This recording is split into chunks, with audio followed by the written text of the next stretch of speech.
Assalamualaikum warahmatullahi wabarakatuh. Salam sejahtera buat kita semuanya.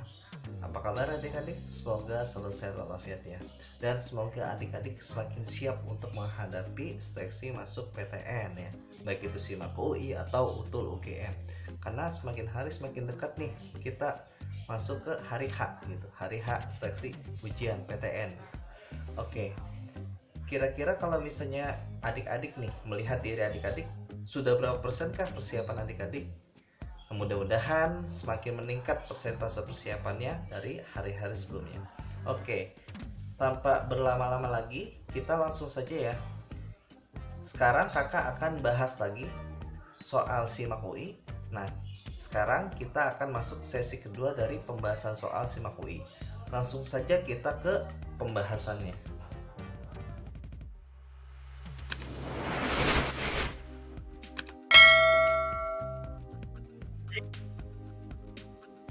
Oke adik-adik, kita mulai ke pembahasan soalnya ya. Nah di sesi kedua kali ini adalah tampilan soal yang akan kakak bahas. Kita langsung saja ke pembahasannya. Untuk yang nomor 1 kita disuguhkan ada tampilan nukleotida. Nah struktur nukleotida itu ada yang gugus fosfat yang ditandai dengan huruf A. Yang B adalah gula pentosa dan C adalah basa nitrogen. Nah soalnya seperti ini. Bila struktur tersebut menyusun sebuah rantai, susunan bagian yang sering terjadi tempat terjadinya mutasi adalah yang mana? Oke, untuk proses mutasi ya. Mutasi itu adalah peristiwa perubahan susunan basa nitrogen pada DNA atau RNA. Nah, mutasi ini ada dua jenis. Ada mutasi gen sama mutasi kromosom. Nah, kakak fokus ke mutasi gen aja. Nah, mutasi gen ini disebabkan oleh beberapa faktor. Ada faktor substitusi atau terjadinya pergantian basa nitrogen diganti sama basa nitrogen yang lain, atau adanya peristiwa deresi atau hilangnya suatu basa nitrogen dari suatu DNA atau RNA, atau terjadi peristiwa adisi atau insersi. Adisi atau insersi ini adalah adanya penambahan suatu atau beberapa pasang basa nitrogen ya ke dalam suatu DNA atau RNA. Nah, jadi dari definisi mutasi yang terjadi adalah di mutasi ini yang terjadi adalah perubahan basa nitrogen ya. Perubahan susunan basa nitrogen bisa disebabkan oleh adanya pergantian basa, hilangnya suatu basa, atau adanya penambahan suatu basa. Nah, seperti itu. Nah, berarti dalam kasus mutasi yang sering mengalami perubahan atau pergantian basa adalah si bagian basa nitrogennya dari struktur nukleotida. Jadi jawabannya itu yang ini ya. Yang struktur yang C yang sering tergantikan. Di kuncinya jawabannya yang E. Jadi jawabannya yang E untuk nomor 1. Lanjut ke nomor 2. Soal nomor 2 ini, pernyataan yang paling tepat untuk menggambarkan struktur membran plasma. Berarti untuk nomor 2 kita harus cek satu-satu nih, opsi yang tersedia nih. Setelah kita cek, maka opsi yang paling tepat adalah yang E. E itu, opsinya itu adalah protein tertanam di dalam lapisan fosfolipid. Oke, kalau dari model struktur membran plasma yang terbaru, ini membran plasma ini memiliki struktur mosaik yang terdiri dari 2 lapisan fosfolipid atau fosfolipid layer. Nah, di dalam 2 lapisan fosfolipid itu tertanam protein-protein. Ada protein integral sama protein perifer.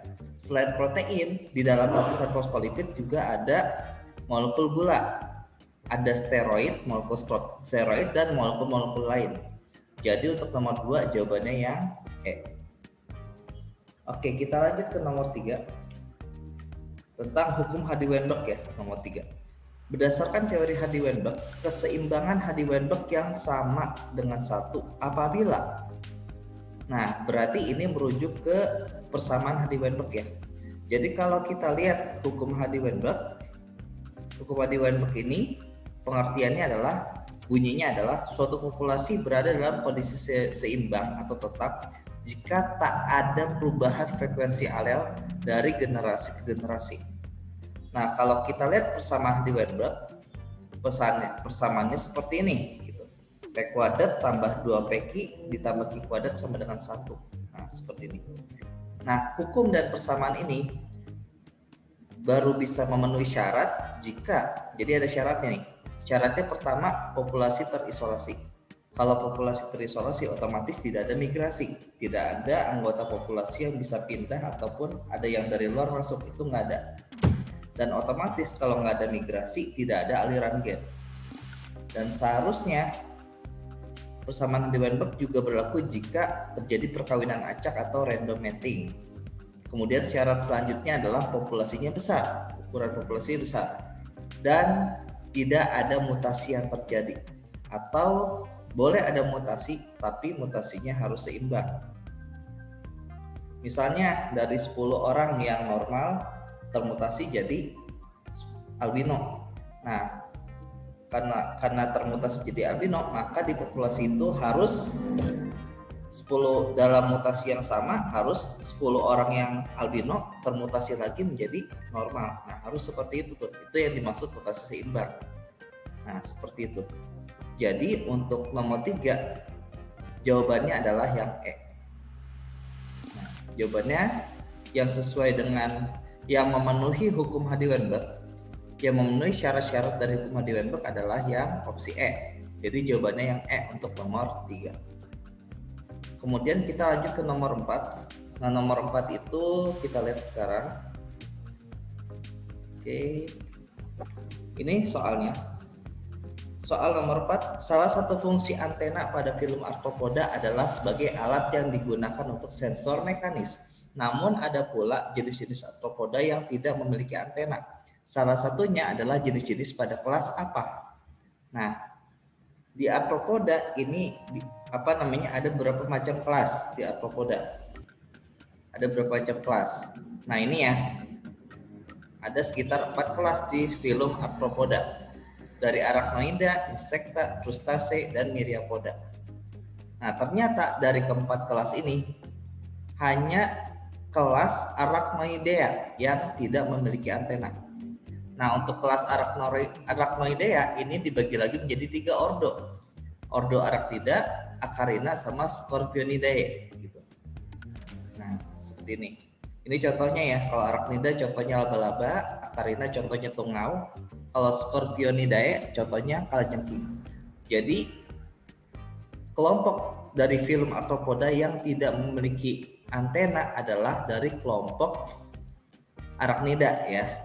Jadi kalau dari opsi yang tersedia, kelompok yang tidak memiliki antena adalah dari kelompok Arachnida. Jadi jawabannya yang E untuk nomor 4. Kita lanjut ke nomor 5. Nah, untuk nomor 5 di sini ada berbagai ditunjukkan grafik tentang grafik tentang kondisi penduduk dilihat dari usianya. Berdasarkan grafik populasi penduduk di bawah ini yang merupakan populasi ideal untuk pembangunan suatu negara. Nah, kata kuncinya itu adalah populasi ideal untuk pembangunan suatu negara.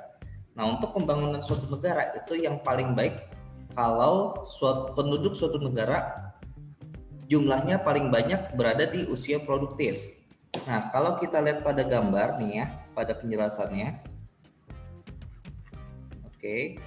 Nah, usia produktif ini kalau kita lihat dari gambar ininya, gambar piramidanya, usia produktif itu ada di antara 20 sampai 54 tahun.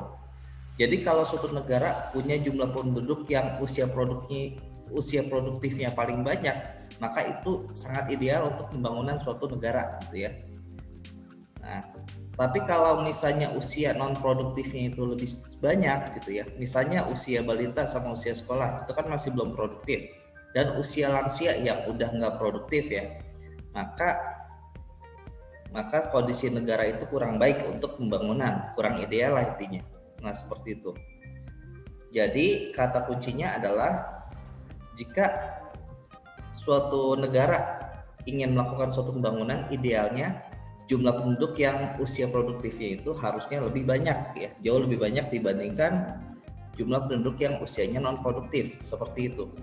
Jadi kalau misalnya dari opsi yang ada, yang tepat itu adalah gambar piramida yang A. Karena di sini kita lihat bahwa di sini yang A itu jumlah penduduk usia produktifnya paling banyak nih di di kayak semacam di bagian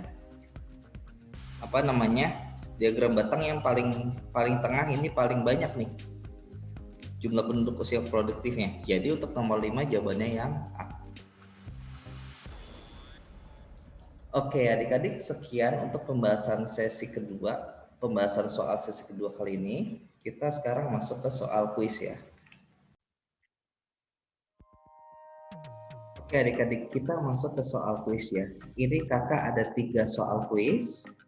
Nah, kakak harap kalian mengerjakan ya 3 soal kuis ini sebagai latihan buat di rumah. Oke, kakak kasih waktu untuk 3 soal kuis ini, kakak kasih waktu sekitar 10 menit ya. Silakan adik-adik kerjakan soal kuis ini mulai dari sekarang.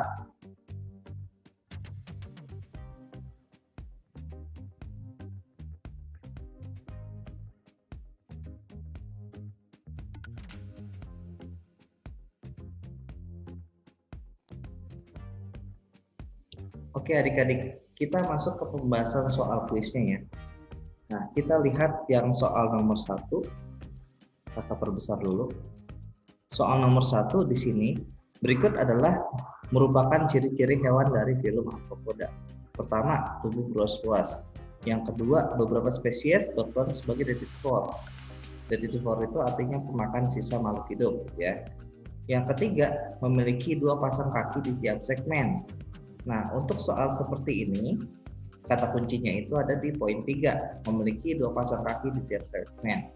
Nah, dari tiga karakteristik ini, kita diminta kira-kira hewan tersebut termasuk ke dalam kelompok mana kira-kira. Kata kuncinya ada di poin 3 ya. Di poin 3, memiliki 2 pasang kaki di tiap segmen. Nah, kelompok yang memiliki ciri-ciri seperti ini ada di kelompok ada di kelompok Myriapoda. Di kelompok Myriapoda. Jadi dari filum Arthropoda ini ada beberapa kelas. Salah satunya adalah Myriapoda. Nah, Myriapoda ini dibagi menjadi 2 ordo. Ada ordo Chilopoda sama ada ordo Diplopoda. Bedanya adalah kalau misalnya memiliki 2 pasang kaki di tiap segmen, ini termasuk ke dalam kelompok Diplopoda. Contohnya kaki 1000. Sedangkan kalau Chilopoda ini memiliki sepasang kaki, hanya memiliki sepasang kaki pada tiap segmen. Nah, itu bedanya. Jadi untuk nomor 1 jawabannya yang D. Kita lanjut ke nomor 2. Nomor 2 ini soalnya, suatu spesies bakteri dapat bermigrasi dengan menggerakkan flagelnya. Flagel tersebut mampu bergerak dengan menggunakan ATP yang dihasilkan dari mana? Nah, berarti inti soalnya adalah ATP yang digunakan bakteri tersebut untuk bergerak itu asalnya dari organel mana? Seperti itu. Nah, ternyata jawabannya adalah yang A. ATP yang dihasilkan berasal dari mesosom. Nah, pada sel bakteri itu sifat selnya itu masih bersifat prokaryotik.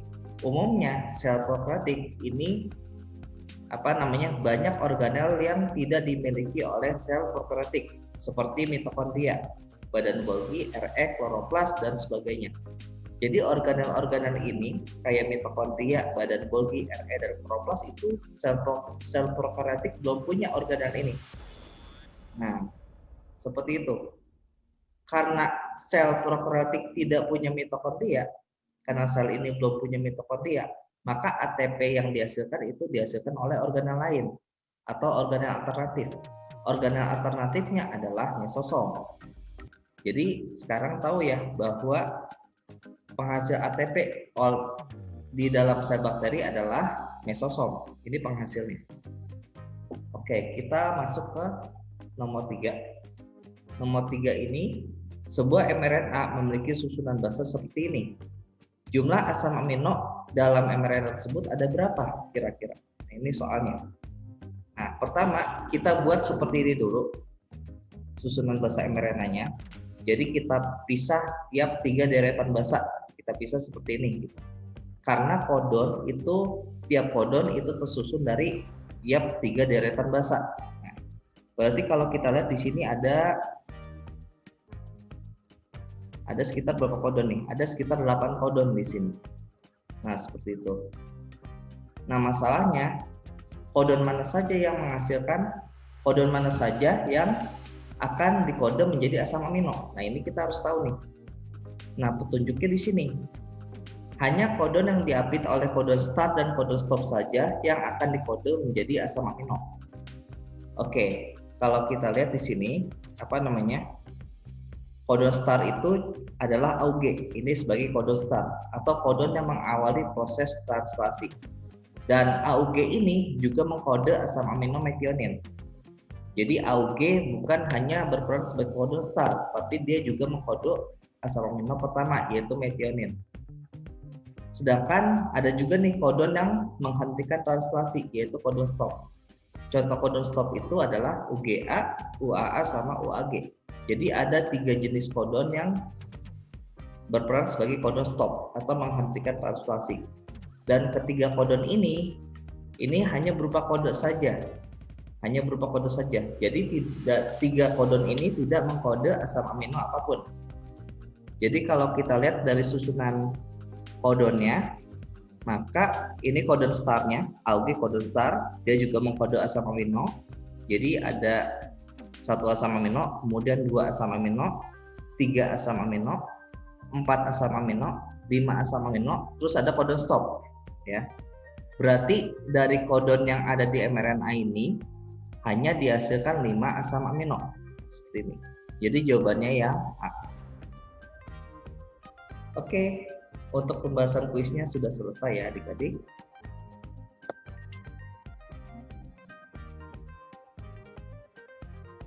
Oke adik-adik, demikian pembahasan soal SIMAK UI sesi kedua pada kali ini. Semoga adik-adik semakin paham soal biologi dan semakin siap untuk menghadapi seleksi masuk PTN. Bagi adik-adik yang punya pertanyaan dari buku pegangan adik-adik, bisa adik-adik tulis di kolom komentar di channel YouTube Biologi Level Up, atau adik-adik bisa DM di Instagram Biologi Level Up. Nah, sekarang Biologi Level Up udah ada Instagramnya. Bagi adik-adik yang belum follow Instagram Biologi Level Up, silakan di follow ya.